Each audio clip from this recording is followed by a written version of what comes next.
Hello bachcho, let's read this question. The question says the hormones FSH and LH are together called option 1 emergency hormone, option 2 neurohormone, option 3 gonadotropic hormone, option 4 anti-stress hormone. So इस question में हमें पूछा है कि FSH and LH को कौन से hormones कहा जाता है. So what is our key concept? Our key concept here is FSH and LH. So FSH and LH को गोनाडोट्रोफिक हॉर्मोन्स कहा जाता है.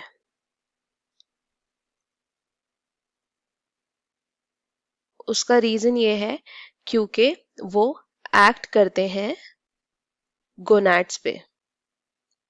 And what are gonads? Gonads are testis and ovaries. Now testis और ovaries पे act करके उनके different effects होते हैं.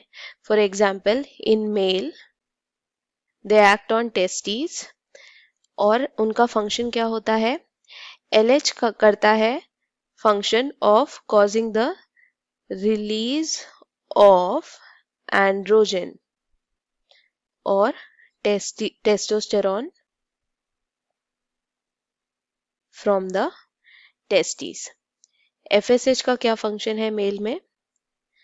FSH का फंक्शन है for the development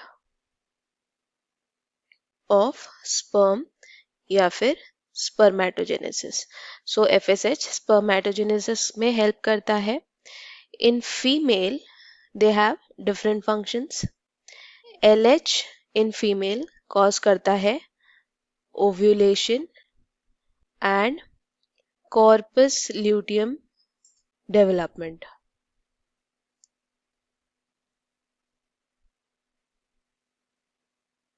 FSH का function in female is to cause the growth and development of ovarian follicles. So जो follicles बनते हैं ovaries में उसके growth और development में help करता है. So हम क्या कह सकते हैं कि LH and FSH are gonadotropic hormones. Option में और भी हॉर्मोन्स दिए गए हैं जैसे emergency hormone. So what are emergency hormones? Emergency hormones are adrenaline and noradrenaline. ये रिलीज होते हैं फ्रॉम द adrenal gland और medullary region of adrenal gland. दूसरे कौन से हॉर्मोन्स यहाँ मेंशन है? Neuro hormones.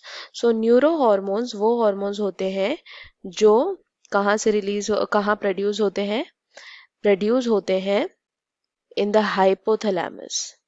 So these hormones are oxytocin and vasopressin.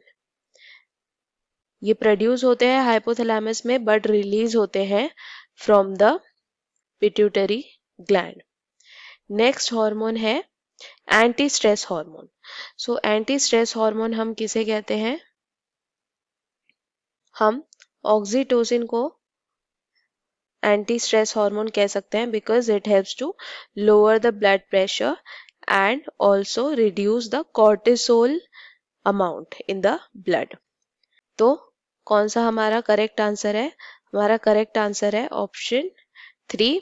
So our final answer is option 3, that is gonadotropic hormone. So I hope you understood it well. Best of luck. Thank you.